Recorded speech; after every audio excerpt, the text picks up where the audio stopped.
अच्छा जी, आज का जो लेक्चर है थोड़ा सा मैंने डेविएट किया। आपको प्रोडक्ट हंटिंग चल रही है बेसिकली हमारी। अभी हमने यूएस में हंटिंग की है, यूके में कल मैंने आपको लेक्चर दिया है कि यूके में आप किस तरह से हंटिंग कर सकते हैं। बीच में थोड़ी सी डेविएशन जो है ना लेके आया हूँ, ताकि वो लोग जो ना, मेरे बहुत सारे स्टूडेंट्स ऐसे हैं जिनके साथ जो है आजकल जो मसला आ रहा है वो आ रहा है आईपीज़ का, ख़ासतौर पे वीपीएन, वीपीएस, प्रॉक्सीज, इस तरह के इश्यूज़ आ रहे हैं। तो मैंने सोचा आपको ना थोड़ा सा इस बारे में, जो न्यू स्टूडेंट्स हैं जो अभी अकाउंट्स नहीं चला रहे, उनके लिए भी काफ़ी इन्फॉर्मेशन है इस लेक्चर में। तो होपफुली ये आपके लिए काफ़ी हेल्दी साबित होगा, आपको काफ़ी इन्फॉर्मेशन मिल जाएगी। और इसमें बहुत सारी बेसिक इन्फॉर्मेशन जो आप लैक करते हैं वो भी आपको इसमें से मिल जानी है। और ख़ासतौर पे जो लोग अकाउंट्स रन कर रहे हैं उनके कंसेप्ट में क्लियर कर देता हूँ। अगर आपका कॉन्सेप्ट क्लियर हो गया तो आईपी से रिलेटेड इश्यूज़ आपको नहीं आएंगे कभी भी। ठीक है जी। तो आज का जो लेक्चर है वो बुनियादी तौर पर इसका जो टाइटल है, how to run a foreign account in Pakistan. आप एक फॉरेन अकाउंट को पाकिस्तान में कैसे रन कर सकते हैं। ये जो है ना, आप लोगों ने एक चीज़ बहुत ज़्यादा एहतियात के साथ सुननी है। इस चीज़ को ना केयरफुली आपने इसके कॉन्सेप्ट लेने हैं, ताकि आपको ना ये इशू बहुत ज़्यादा आता है, बहुत ज़्यादा इशू आता है। और मैं ये समझता हूँ कि मैंने बहुत सारे इंटेलिजेंट लोग देखे हैं जिसमें स्टक हो जाते हैं, और जब वो स्टक होते हैं ना ग्रो नहीं कर पाते। ठीक है, ग्रो इसलिए नहीं कर पाते कि सिर्फ इसी एक मसले की वजह से ना अकाउंट सस्पेंड बहुत होते हैं, और वो सस्पेंशन इतनी ज़्यादा हो जाती है कि इंसान डीमोटिवेट हो जाता है। वो कहता है यार ये तो ई कॉमर्स है ही बेकार चीज़, ये क्या है कि अकाउंट बनाया और अकाउंट सस्पेंड हो गया। लाइक अमेजोन के आप अकाउंट्स बनाते हैं सस्पेंड हो जाते हैं, ईबे के बनाते हैं सस्पेंड हो जाते हैं। तो ये जो मसला है ना कि आप एक फॉरेन अकाउंट को, चाहे वो अमेजोन है या ईबे है, यूएस का अकाउंट आप पाकिस्तान में बैठ के चला रहे हैं, आपको किस तरह से चलाना चाहिए। चलें, चलाना तो आसान है, कोई भी चला सकता है, लेकिन इफेक्टिवली किस तरह के तरीके से चलाना चाहिए और मैनेज किस तरह से करना चाहिए। अगर आपको प्रॉब्लम्स आ रही हैं, या अगर आप हेल्दी वे में, सेफ वे में चलाना चाह रहे हैं अकाउंट को किसी और कंट्री का, मैं ये नहीं कह रहा आप पाकिस्तान में अगर चला रहे हैं अकाउंट, हो सकता है आप लेट्स सपोज यूके के अंदर बैठे हुए हैं और अकाउंट आपके पास यूएस का है, तो आप यूके के अंदर भी जो है आपको ये वाले प्रोटोकॉल्स फॉलो करने पड़ेंगे ताकि यूएस का अकाउंट आप यूके में सही तरीके से चला सकें। ठीक है जी। अब जो इसमें सबसे जो है ना, मैं एक स्लाइड ऐड करता हूँ। इसमें एक स्लाइड है, हाउ टू डिसाइड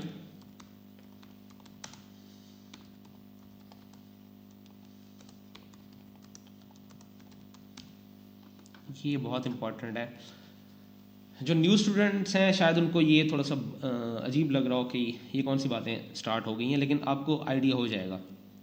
अच्छा जी, ये यहाँ पे मैं इसको यहीं पे रोकता हूँ, ये स्लाइड बाद में आएगी। अच्छा, अब यह होता ये है कि अगर आपके पास यूएस का अकाउंट है, आपका कोई क्लाइंट है, आपका कोई रिलेटिव है, या आपने अपनी कोई एलएलसी ओपन करवा ली है यूएस के अंदर, और आप उसको पाकिस्तान के अंदर रन करना चाहते हैं, तो आपको ना पाकिस्तान में भी अपने आईपी को मैनेज करना पड़ेगा। आईपी को किस तरह से मैनेज करना पड़ेगा, आपको यूएस का ही एक आईपी चाहिए होगा जिससे आप उस अकाउंट को रन करेंगे। आईपी कहते हैं इंटरनेट प्रोटोकॉल को। इंटरनेट प्रोटोकॉल यही है कि अगर लेट्स सपोज, इंटरनेट प्रोटोकॉल का मतलब ये होता है कि जिस तरह आपको दुनिया, ये सारी दुनिया ना, इसमें जो एक घर है, जिस घर के अंदर मैं बैठा हुआ हूँ, इस घर का एक स्पेसिफिक एड्रेस है, तो इंटरनेट भी एक इसी तरह की दुनिया ही है। उसमें हर कंप्यूटर, हर लैपटॉप, हर डिवाइस जो है वो एक आईपी के साथ, उसका जो एड्रेस होता है वो एक आईपी की शक्ल में होता है, तो उससे वो रिकॉग्नाइज की जाती है इंटरनेट के ऊपर। तो आपकी जो रिकॉग्निशन है, आपकी जो ऑनलाइन रिकॉग्निशन है, जब आप काम कर रहे होते हैं, तो जब भी जो है आप ईबे के किसी कस्टमर केयर से रब्ता करते हैं या अमेजोन की कस्टमर केयर से रब्ता करते हैं, तो उनके सामने ना लैपटॉप्स खुले होते हैं। तो जब वो आप चैट कर रहे होते हैं, तो एक साइड बार के अंदर ना पूरा आपका डाटा शो हो रहा था कि आप किस कंट्री से लॉगिन किया हुआ है, आपने प्रोटोकॉल किया है, आपका बहुत सारी टेक्निकल चीज़ें उनको साथ में पता चल रही होती हैं। उसके बाद इन प्लेटफॉर्म्स का एल्गोरिदम भी ऐसा है, ईबे का, अमेजोन का, कि ये डिडक्ट कर लेते हैं कि यूएस का बंदा जो है ना, यूएस का अकाउंट पाकिस्तान से कैसे ओपन हुआ है। तो इस वजह से आपके अकाउंट रिस्ट्रिक्शन में भी जाते हैं, सस्पेंड भी होते हैं।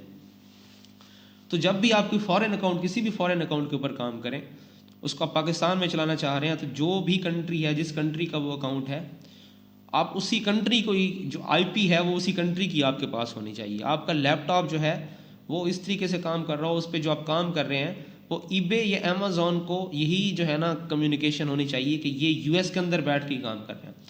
तो ये मेथड जो है इसको हमने मैनेज कैसे करना है, ठीक है। बुनियादी तौर पे मेरे पिछले सेशन के लेक्चर्स भी पढ़े हैं यूट्यूब पे, आप लोग देख सकते हैं।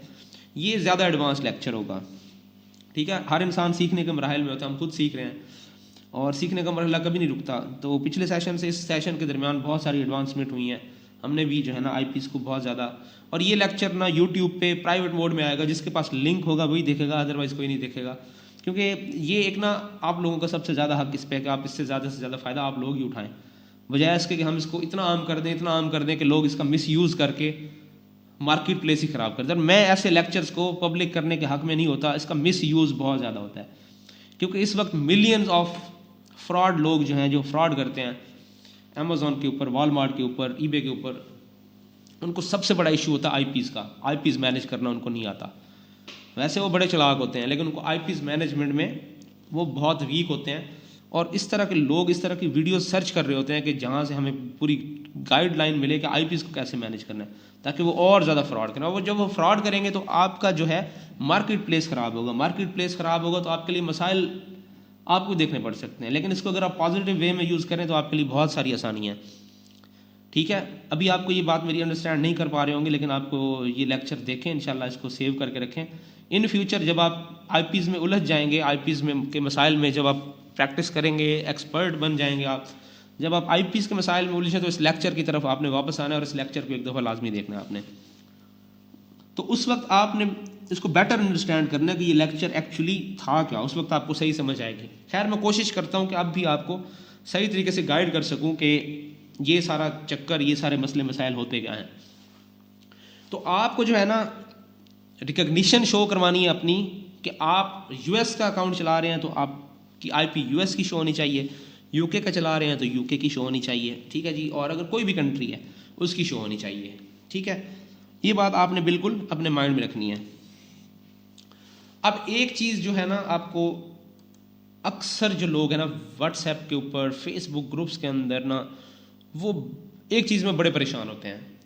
और वो जो चीज़ है ना वो है कि ये डिसीजन लेना कि आईपी कौन सी यूज़ की जाएगी। ये डिसीजन एक बहुत बड़ा चैलेंज है। लेट्स सपोज मैं आपको गाइड करता हूँ, आपका पाकिस्तानी अकाउंट है, आप उसको यूएस के अंदर चला रहे हैं, ठीक है, यूएस के अंदर लिस्ट कर रहे हैं आप।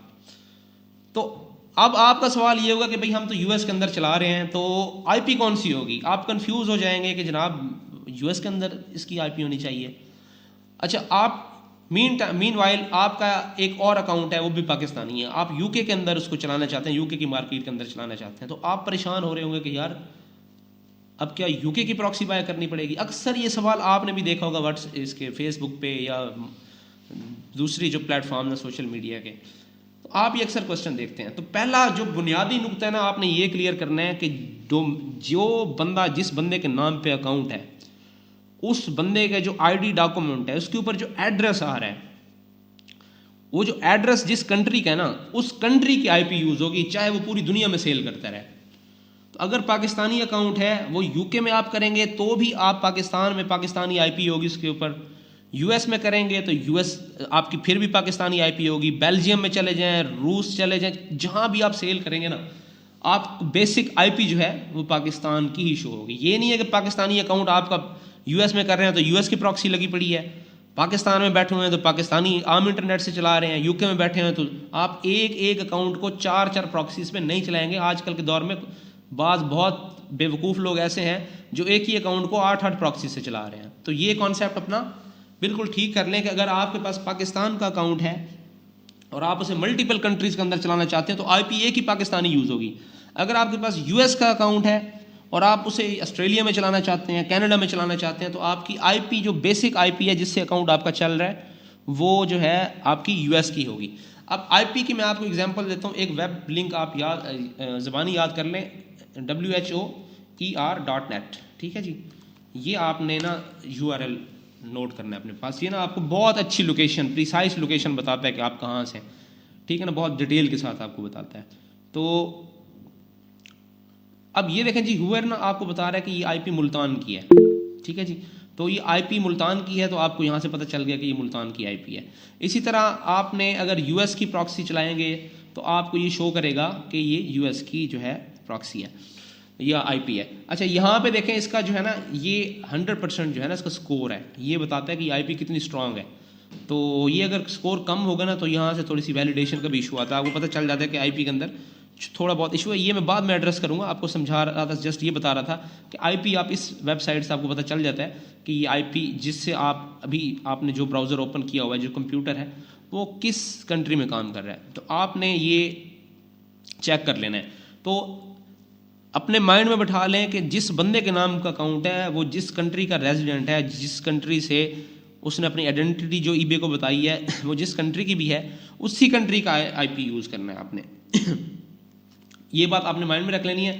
उसके बाद जो है ना सबसे जो अहम चीज़ है वो ये है कि जो आईपी कॉन्फ्लिक्ट्स हैं, आपके आईपी कॉन्फ्लिक्ट्स जो हैं, आईपी कॉन्फ्लिक्ट्स की वजह से आपके अकाउंट्स के ऊपर बहुत ज़्यादा रिस्ट्रिक्शंस आती हैं, बहुत ज़्यादा आपके अकाउंट सस्पेंड भी हो जाते हैं। ठीक है, तो आईपी कॉन्फ्लिक्ट्स के लिए ना कुछ हिंट्स हैं, कुछ ऐसी चीज़ें हैं जो रिकमेंडेशंस हैं हमारी, अगर आप इनको फॉलो करेंगे ना तो रिस्ट्रिक्शंस बहुत कम आएंगी। स्टार्ट के अंदर ना आपने आईपीज कोशिश करनी है ज़्यादा आईपीज ना हो। फॉर एग्जांपल मेरे पास एक राउटर चल रहा है पीटीसीएल का, ठीक है, पीटीसीएल की मैं एक सर्विस यूज़ कर रहा हूँ इंटरनेट की। मैं अगर यहाँ पे आपको दिखा दूँ कि मेरे पास ये डिफरेंट इंटरनेट कनेक्शन आ रहे हैं, मैं इनमें से जो भी इंटरनेट कनेक्शन यहाँ से चेंज करूँगा ना और कनेक्ट करूँगा तो मेरा आईपी, ये वाला जो आईपी शो हो रहा है, ये चेंज हो जाना है। ठीक है, ये चेंज होगा तो इट मीन्स मैं जो है ना, अगर मेरा अकाउंट चल रहा है ईबे का यहाँ पे, तो इट मीन्स कि मैंने कुछ देर के अंदर ही 2 आईपीज यूज़ कर लिए हैं। ठीक है, तो कोशिश ये कीजिए कि स्टार्ट के अंदर जब आपका अकाउंट नया हो तो मिनिमम आईपीज यूज़ करें। मैं ये नहीं कहता कि एक ही यूज़ करें, ठीक है ना, आप एक से ज़्यादा यूज़ कर सकते हैं, लेकिन मिनिमम आप यूँ कह लें कि 2 से 3 यूज़ करें, इससे ऊपर ना जाए, बार बार आईपीज चेंज ना करें। और ख़ास तौर पे अगर पाकिस्तानी अकाउंट है तो पाकिस्तानी 3 से 4 आईपीज यूज़ कर सकते हैं, लेकिन पाकिस्तानी अकाउंट को गलती से आप यूएस की आईपी पे ना चलाना स्टार्ट में, बस आपने ये ख्याल रखना है। और दूसरी बात ये है कि आप कोई भी अकाउंट चलाएं, ठीक है, आपके पास लेट्स सपोज अमेजोन का अकाउंट है या ईबे का अकाउंट आप चला रहे हैं, तो कोशिश करें कि स्टार्ट के अंदर ना 2 डिवाइसेस से ज़्यादा डिवाइसेस यूज़ ना करें। जब आप मल्टीपल डिवाइसेस यूज़ करते, कभी आप लोगों का ना अकाउंट सस्पेंड हो ना तो या रीइंस्टेट करवाना हो, रिस्ट्रिक्शन लगी हो, तो जब आप ईबे से बात करते हैं ना तो एक क्वेश्चन ये भी पूछते हैं कि आप कितनी डिवाइसेस के ऊपर ना अपना अकाउंट चला रहे हैं। इट मीन्स उनको ये भी कंसर्न होता है कि यार इतनी सारी डिवाइसेस पे उन्होंने अकाउंट चलाया हुआ था, तो उनको थोड़ा सा ये इशू होता है कि जो कम्युनिटी है ना, जो बायर्स हैं, जो कम्युनिटी है ईबे की, उसको कोई थ्रेट ना हो कि आप इतनी सारी आईपी चला रहे हैं और कोई आपका अकाउंट ऐसे हैक करके वो जो है ना, तो आप कोशिश करें कि 2 डिवाइसेस रख लें, 2 डिवाइसेस में एक मोबाइल डिवाइस कर लें आप। अच्छा, मोबाइल डिवाइस आजकल मैं रिकमेंड ये करूँगा कि आपका अकाउंट ना मोबाइल डिवाइस पे लाजमी होना चाहिए। अथेंटिकेशन बहुत अच्छी होती है, ये मोबाइल डिवाइस में रखने से फील होता है कि जेन्युइनली किसी एक पर्सन से बिलोंग कर रहा है। क्योंकि आजकल मसला ये है कि हम भी मतलब हमारे पास इतने अकाउंट्स हैं जिनके जो अकाउंट होल्डर हैं ना उनको पता ही नहीं है कि हमारे अकाउंट चल रहे हैं। तो ये इस चीज़ से ईबे को ना बहुत ज़्यादा कंसर्न है आजकल कि भाई जो मालिक है ना अकाउंट का, उसको पता ही नहीं है कि मेरे नाम पे अकाउंट बन गया और लोग उसके चलाए फिर रहे हैं। तो जब आप किसी डिवाइस के अंदर अकाउंट लॉग इन कर लेते हैं तो ये वाला जो रिस्क है ना ये मिटिगेट हो जाता है, पता चल जाता है कि ये ना जेन्युइन कोई बंदा चला रहा है। तो 2 डिवाइसेस करें जी, मिनिमम 2 डिवाइसेस, एक लैपटॉप कर लें, एक मोबाइल कर लें। डिफरेंट मल्टीपल डिवाइसेस के ऊपर आप अकाउंट्स कभी ना चलाएं, क्योंकि हर डिवाइस का एक फुटप्रिंट होता है। बेशक आपका ये आईपी हर लैपटॉप पे एक ही आ रहा होगा, ये वाला आईपी आपका बेशक एक आ रहा होगा, सिर्फ आईपी नहीं होता, फुटप्रिंट भी होता है आपका, हर डिवाइस का एक फुटप्रिंट होता है। तो फुटप्रिंट्स में पता चल रहा होता है कि मल्टीपल जो है ना इसको डिवाइसेस पे अकाउंट को चलाया जा रहा है। तो आप कोशिश करें स्टार्ट में 2 कर लें, ठीक है। और स्टार्ट का क्या मतलब होता है, मिनिमम 3 मंथ्स जो है ना आपने बहुत केयरफुली रहना है। 90 डेज़ की एक्टिव सेलिंग जब आप ईबे पे कर लेंगे तो फिर आप उसको 2 और डिवाइसेस पे चला लें, लेकिन कोशिश फिर भी करेंगे अकाउंट को केयरफुली लेके चलें, ज़्यादा डिवाइसेस जो है वो यूज़ ना करें।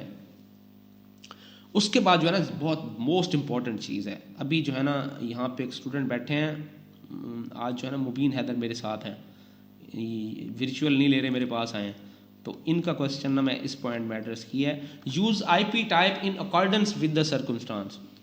अब आईपी जो होती है ना, एज सच आईपी की भी जो है ना टाइप्स होती हैं, आईपी किस टाइप की आप आईपी यूज़ कर रहे हैं। मैं आपको एग्जांपल देता हूँ उसकी। लेट्स सपोज अगर मैं यहाँ पे अमेजोन ओपन करता हूँ ना, amazon.com, amazon.co.uk में ये ओपन करता हूँ, देखें ये ओपन हो गया है, ठीक है। ये ओपन अगर हो गया ना तो इट मीन्स ये जो आईपी चल रही है ना ये अमेजोन की नज़र में ट्रस्ट वर्थी है। अच्छा, ट्रस्ट वर्थी नहीं होगी तो क्या होगा, ये ओपन नहीं होगी, यहाँ पे एक वो पजल आ जाएगी, ये कैप्चा आ जाएगा कि आप इसमें लिखें जी YZ2। तो जब कोई भी आईपी, जब आप कोई भी प्लेटफॉर्म ओपन करते हैं, अमेजोन, ईबे, कोई भी प्लेटफॉर्म यूज़ करते हैं और वो स्ट्रेट इस तरह नहीं खुलती, उसके बजाय वो आपको वेरीफाई करने लग जाता है, इट मीन्स कि उस आईपी के ऊपर वो जो प्लेटफॉर्म है वो ट्रस्ट नहीं कर रहा, और उसका जो एल्गोरिदम है, उसका जो रिस्क असेसमेंट सिस्टम उसने लगाया हुआ है अपने सिस्टम्स के अंदर, उसने डिटेक्ट किया है कि इस आईपी के अंदर थोड़ा सा फॉल्ट है। तो आप जितनी भी आईपीज़ यूज़ करते हैं ना, आगे चल के मैं आपको डिटेल्स में बताऊंगा, आईपीज़ के ऊपर 3 लेक्चर होंगे, ठीक है ना। और मैं आपको आईपीज़ पे अगर मैंने आपको अच्छा सिखा दिया काम, आसानी आपके लिए बहुत होनी है, क्योंकि ना आपको अमेजोन में मसला आएगा, ना आपको ईबे में मसला आएगा। अकाउंट क्रिएशन आपके लिए ऐसे ना बहुत आसान हो जाएगी। अकाउंट क्रिएशन में जो आपको मसाइल आते हैं वो बहुत आसान हो जाएंगे। और अकाउंट क्रिएशन के मसले उन लोगों के आते हैं जो बिजनेस कर रहे होते हैं, उन्होंने मल्टीपल अकाउंट्स बनाने होते हैं। जैसा कि आप लोग बैठे हैं, मैंने आपको एक ही स्टेप में आप सबके अकाउंट बनवा दिए हैं, होपफुली सही चल रहे होंगे और आगे भी सही चलेंगे। लेकिन जब आप इसको बिजनेस करेंगे ना, आप इस चीज़ को और मल्टीपल अकाउंट्स बनाएंगे, तब आपको ये चीज़ें बहुत काम आएंगी। आपको आईपीज़ जो हैं उसकी बहुत ज़रूरत पड़ेगी, क्योंकि किसी एक आईपी पे अगर अकाउंट सस्पेंड हो जाए तो उस आईपी पे मुश्किल से अकाउंट बनता है, इसलिए आपको आईपीज़ के साथ खेलना आता हो।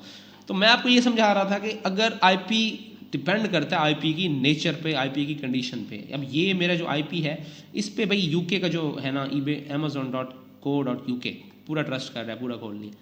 अब जब अगर आपको यहाँ पे कैप्चा शो हो जाए या यहाँ आपको वो पजल्स दिखाना शुरू कर दे, तो इट मीन्स ट्रस्ट नहीं कर रहा आपके ऊपर। उसके बाद ये जो वैलिडेशन है ना यहाँ, अच्छा ये जो मैं आपको समझा रहा हूँ ना, ऑलवेज वैलिडेट आईपी, ये दोनों को ना आपने साथ ही लेके चलना है, ठीक है। तो मैं अब यहाँ आपको ये बता रहा हूँ कि एक फर्स्ट फेज ये था। अच्छा, ये मैं बहुत टेक्निकल चीज़ आपको बता रहा हूँ, मैंने बहुत दफ़ा सोचा कि इस पर वीडियो बनाऊँ, लेकिन फिर मैं कहता हूँ नहीं, इसको लोगों ने मिस यूज़ बहुत करना है। ये फर्स्ट फेज यहाँ पे ना वैलिडेशन का ठीक हो गया है। अगर आपने आईपी न्यू बाय की है या आपने VPS VPN कुछ भी यूज़ कर रहे हैं, आप US का अकाउंट चलाना चाह रहे हैं और आपने इंस्टॉल करके ये लॉगिन किया है और उसके ऊपर कैप्चा आ गया है, तो कोशिश करें उसको रिप्लेस कर दें, उसके ऊपर ना आगे काम ना करें, वो आपको ना मायूस करेगा। जो आपने ऑब्जेक्टिव्स आगे आपके आने हैं, उन ऑब्जेक्टिव बड़े वो एमरजेंसी ऑब्जेक्टिव्स होते हैं, आपको एमरजेंसी के अंदर अकाउंट क्रिएट करना पड़ता है। तो उसके लिए जो है ना आपको ख़ास तौर पे वो लोग जो अमेजोन का अकाउंट बनाते हैं और आगे वो फ़ोन नंबर मांग लेते हैं, अमेजोन का अकाउंट बनता नहीं है, कहाँ आप फ़ोन नंबर लेते फिरें, इतना खर्चा करें फ़ोन नंबर पे। ख़ास तौर पे न्यू स्टूडेंट जो नए लड़के लड़कियां काम कर रहे हैं, उनके पास इतना खर्चा कहाँ से है कि वो यूके का फ़ोन नंबर भी बाय करें, फिर प्रॉक्सी भी बाय करें, ये सारी चीज़ें हैं। तो फ़ोन नंबर हमेशा अमेजोन तब मांगता है जब वो आपकी आईपी के ऊपर उसे डाउट होता है। जब आपकी आईपी पे डाउट नहीं होता तो वो आपसे नंबर नहीं मांगता।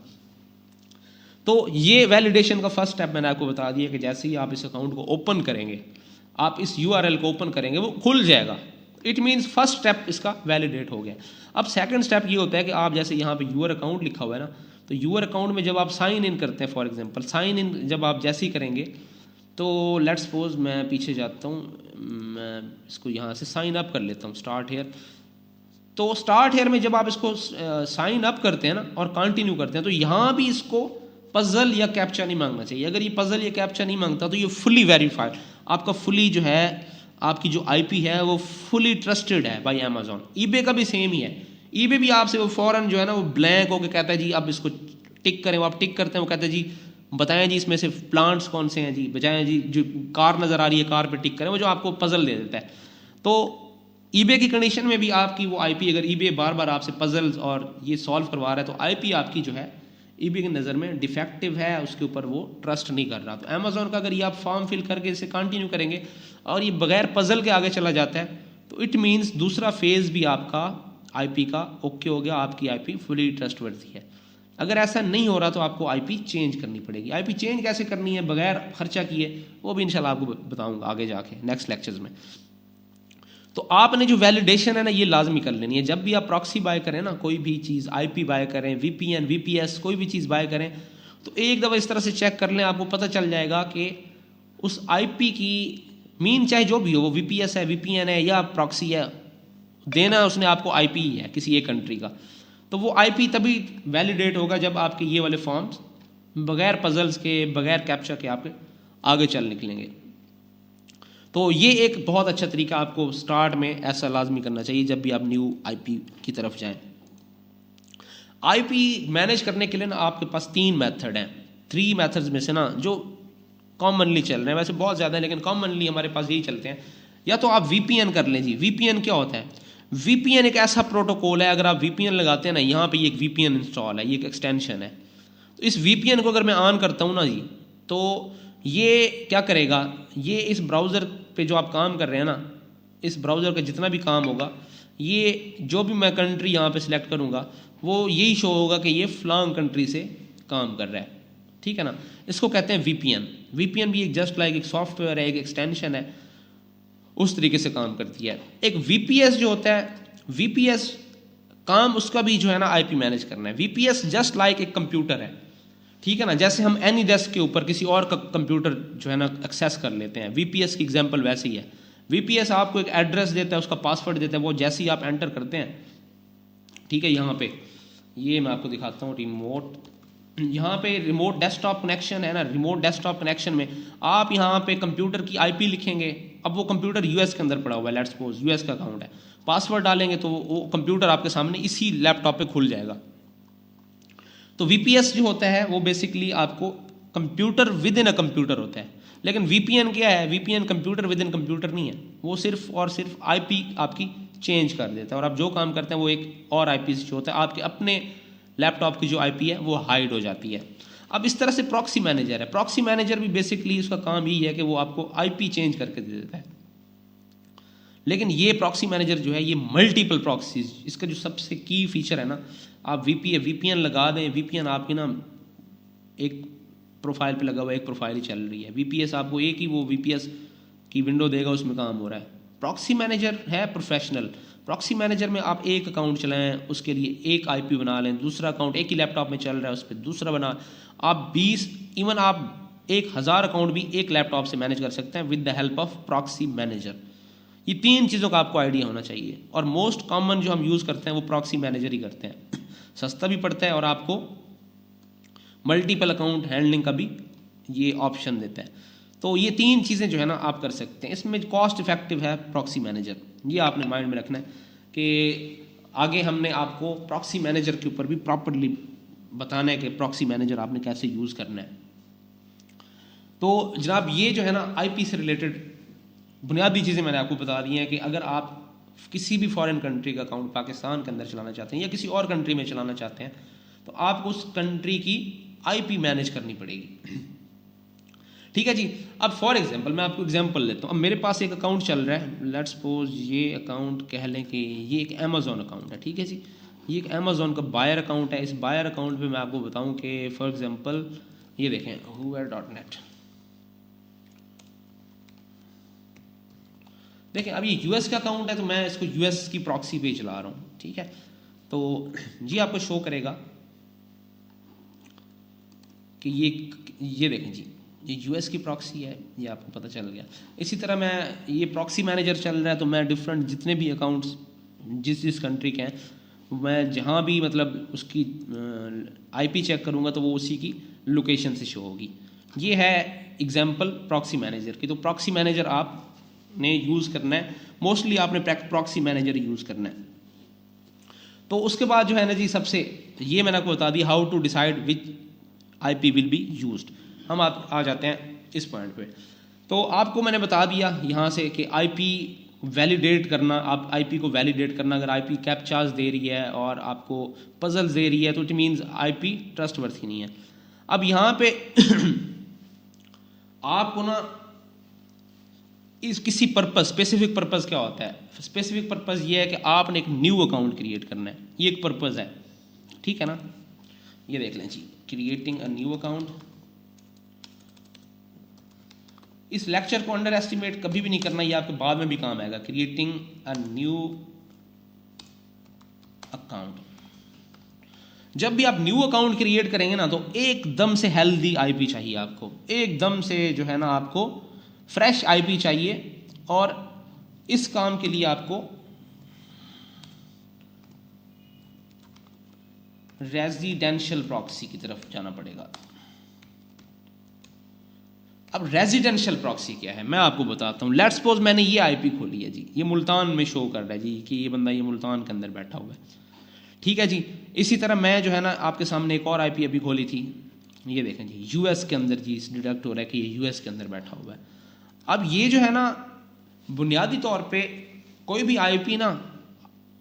भी आईपी उस यूज़र जो वो यूज़ कर रहा है उस आईपी को, उस यूज़र के ज़्यादा से ज़्यादा ना उसका जो सर्विस प्रोवाइडर है जैसे कि पीटीसीएल है, वहाँ तक जो है ना एक्सेस करती है कि जी ये पीटीसीएल लेट्स सपोज इस्लामाबाद के अंदर पीटीसीएल है, वहाँ जाके एक्सेस करती है, या मुल्तान के अंदर पीटीसीएल है, अब ये मेरा मुल्तान तक वो आ रहा है, मुल्तान तक डिटेक्ट कर रहा है उसको। तो ये बेसिकली नॉन रेजिडेंशियल प्रॉक्सी है, इसमें रेजिडेंस जो आपकी है वहाँ तक ये आईपी नहीं गई। अब रेजिडेंशियल प्रॉक्सी वो होती है जो आपके घर तक आती है, वो बताती है कि ये बंदा जो है मुल्तान में बोसन रोड है, बोसन रोड पे शालीमार कॉलोनी है, शालीमार कॉलोनी के गली नंबर 17 में बैठा हुआ है। तो जो रेजिडेंशियल प्रॉक्सीज होते हैं, कभी आपने सोचा कि Draws.pk पे आपने अकाउंट बनाया हो और साइन अप ना हुआ हो, उसने आपसे फ़ोन नंबर मांग लिया हो, कभी भी ऐसा नहीं होगा।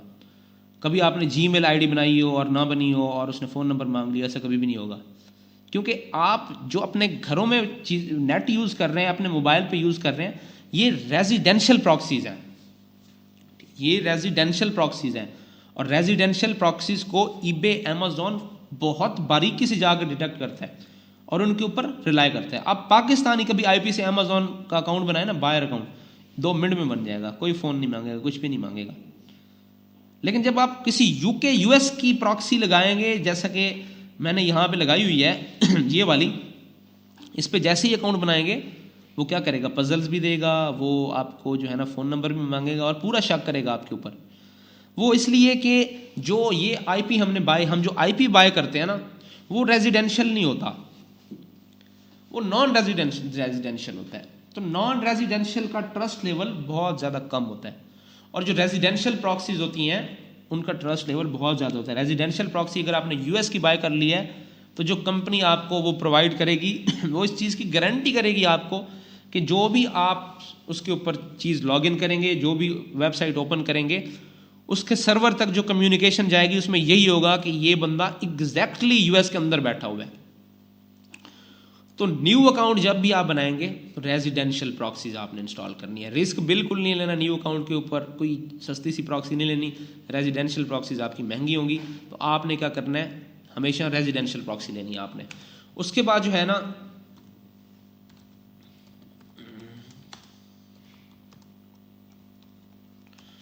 न्यू अकाउंट को रन करने के लिए आप रेजिडेंशियल प्रॉक्सी लगातार इस्तेमाल नहीं कर सकते, क्योंकि महंगा होता है। आपकी 3 MB का डाटा आपको $20 में मिलता है और 3 MB आपके 2-3 दिन में ख़त्म हो जाने, तो कोई फ़ायदा नहीं है।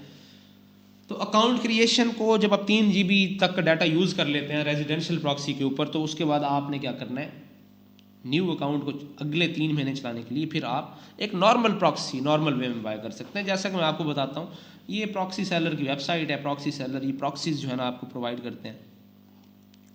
ये सिंपल जो IPv4 प्रोटोकॉल है, आप इनकी कोई भी ये कंट्रीज़ हैं, इनमें कोई भी आईपी बाय करेंगे, एक आईपी आपको $3.3 की मिल जाएगी, ठीक है। ये $3.3 के अंदर आप फिर इसके ऊपर चलाते रहेंगे, रनिंग है न्यू अकाउंट जी। उसके बाद है जी सब दूसरी चीज़, रनिंग एन ओल्ड अकाउंट। आपका अकाउंट 3 महीने से ज़्यादा उसकी सेलिंग हिस्ट्री हो गई है, तो अब आप कोई भी आईपी यूज़ कर सकते हैं, लेकिन उसी कंट्री का ही होना चाहिए। आप सस्ती आईपी भी बाय कर सकते हैं, जैसा कि फॉर एग्जांपल मैं एग्जांपल लेता हूँ, ये जो प्रॉक्सी सेल वाले हैं ना जी, सिग्निफिकेंटली सस्ते हैं ये। मैं आपको दिखाता हूँ, यहाँ बाय प्रॉक्सी करेंगे आप, बाय प्रॉक्सी करने के बाद जैसे इनकी प्रॉक्सी आप बाय करेंगे ना, तो मैं अभी जा नहीं पा रहा, ये 3.3 की है, वहाँ 1.8 की आपको मिल जाएगी, लेकिन इसकी क्वालिटी ज़्यादा बेहतर है उसकी निस्बत, उसकी क्वालिटी थोड़ी सी लो है। लेकिन जो रनिंग अकाउंट है, ओल्ड अकाउंट है, उसको आप इस पर चला सकते हैं, आप फिर कॉस्ट की बचत कर सकते हैं, ठीक है जी।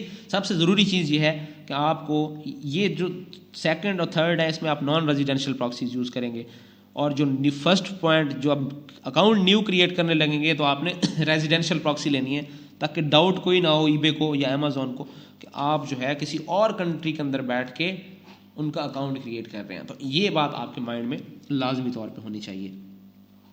अब जो ये 3 है ना जी, इसमें प्रॉक्सी मैनेजर, हमने प्रॉक्सी मैनेजर को पूरा देखना है।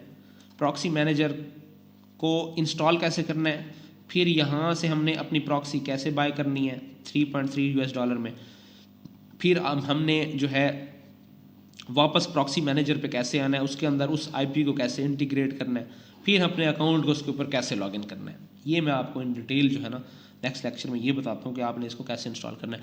उसके बाद जो है ना मोस्ट इंपॉर्टेंट चीज़ ये है कि हमारे पाकिस्तान के अंदर किसी ने भी रेजिडेंशियल प्रॉक्सी को अब तक एड्रेस नहीं किया। मुझे कोई बंदा बता रहा था कि एम्पावरर्स वालों ने कुछ दिन पहले स्टार्ट किया हुआ है, लेकिन मैं अल्हम्दुलिल्लाह मुझे 1 साल हो गया मैं रेजिडेंशियल प्रॉक्सीज यूज़ करता हूँ। उसके ऊपर लेक्चर मैंने भी नहीं दिया, लेकिन मैं रेजिडेंशियल प्रॉक्सीज पे आपको लेक्चर दूंगा। आपके लिए बहुत ज़्यादा एक ना समझ लें कि ये रेजिडेंशियल प्रॉक्सीज जो प्रोफेशनल लोग काम कर रहे हैं उनके लिए बहुत बड़ी नेमत है अल्लाह की। तो ख़ास तौर पे जो आप 10-10, 15-15 पाकिस्तानी अकाउंट्स क्रिएट करते हैं, उसके पीछे राज यही होता है कि आपको रेजिडेंशियल प्रॉक्सीज का पूरा एक्सपीरियंस है। तो जिसको रेजिडेंशियल प्रॉक्सीज का एक्सपीरियंस है, जो कि थोड़ा सा टेक्निकल होता है, जिसको एक्सपीरियंस आ गया, जिसको तरीका आ गया, अकाउंट क्रिएशन में वो कभी भी उसको टेंशन नहीं होगी। धड़ा अकाउंट्स बनाते जाएँ आप, जिसके भी बनाने, अमेज़ॉन है, ईबे है, जो भी आप धड़ा अकाउंट्स निकालते हैं, आपको टेंशन नहीं होगी। तो रेजिडेंशियल प्रॉक्सीज फिर हमने कैसे, अब आपको फॉर एग्जांपल मैं समझा देता हूँ। यहाँ पे आप देखेंगे ना, ये यहाँ पे रेजिडेंशियल प्रॉक्सीज का आ रहा है, देखें ना, IPv4 है, IPv6 है, थोड़ी सी एडवांस है, ये पीछे की टेक्नोलॉजी है। ISP प्रॉक्सीज आपकी हैं। रेजिडेंशियल में जो है ना, आप जब रेजिडेंशियल में आते हैं तो ये आपको पूरा पैकेज देते हैं रेजिडेंशियल प्रॉक्सीज का, ठीक है ना जी। तो ये रेजिडेंशियल प्रॉक्सीज, ये रेट भी दिए हुए हैं, देखें काफ़ी महंगे हैं ये, $1850, $450। तो ये रेजिडेंशियल प्रॉक्सी अगर आपको आ गया तो आपको टेंशन कभी भी नहीं होगी। तो नेक्स्ट में इंशाल्लाह ताला मैंने आपको बताना है कि आप प्रॉक्सी मैनेजर को किस तरह से आपने यूज़ करना है, VPN को आपने कैसे यूज़ करना है, VPS को भी कर लेंगे, मैं आपको समझा दूंगा, गाइड कर दूंगा, लेकिन कोशिश करें प्रॉक्सी मैनेजर यूज़ करें। मल्टीपल प्रोफेशनल वे में अगर काम करना है तो ये बेस्ट है। आप मल्टीपल प्रोफाइल्स बनाते हैं, जैसे फॉर एग्जांपल ये देखें मेरे पास, ये देखें एक की मतलब ये प्रॉक्सी मैनेजर है, इसके अंदर आपको मल्टीपल प्रोफाइल्स नज़र आ रही होंगी, ठीक है। तो आप मल्टीपल प्रोफाइल्स के ऊपर काम कर सकते हैं, आपको ये सारा मैनेज करके दे देगा। तो इंशाल्लाह कल से ही जो है ना आपको इसकी मैंने प्रैक्टिस करवानी है कि आपने IPs किस तरह से जो है ना इंस्टॉल करके फिर आपने अकाउंट्स, जो क्लाइंट्स के आपके अकाउंट्स होंगे या आपका अपना बाहर का अकाउंट है, वो आपने कैसे जिसके ऊपर लॉगिन करना है। क्वेश्चन सेशन हमारा क्वेश्चन आंसर सेशन रह गया था। आप लोगों के अगर कोई क्वेश्चंस हैं तो इसीलिए मैंने शॉर्ट सा टॉपिक चूज़ किया है, आप पूछ लें। और वो लोग जो सारा दिन मुझे मैसेज करते हैं, मेरा रिप्लाई नहीं जाता, मैं काफ़ी बिजी होता हूँ, वो थोड़ी सी भड़ास यहाँ पे आके निकाला करें, क्वेश्चंस यहाँ पे पुट किया करें, ताकि सबको पता चल जाए कि हम क्या चीज़ जो है ना क्वेश्चन आंसर कर रहे हैं।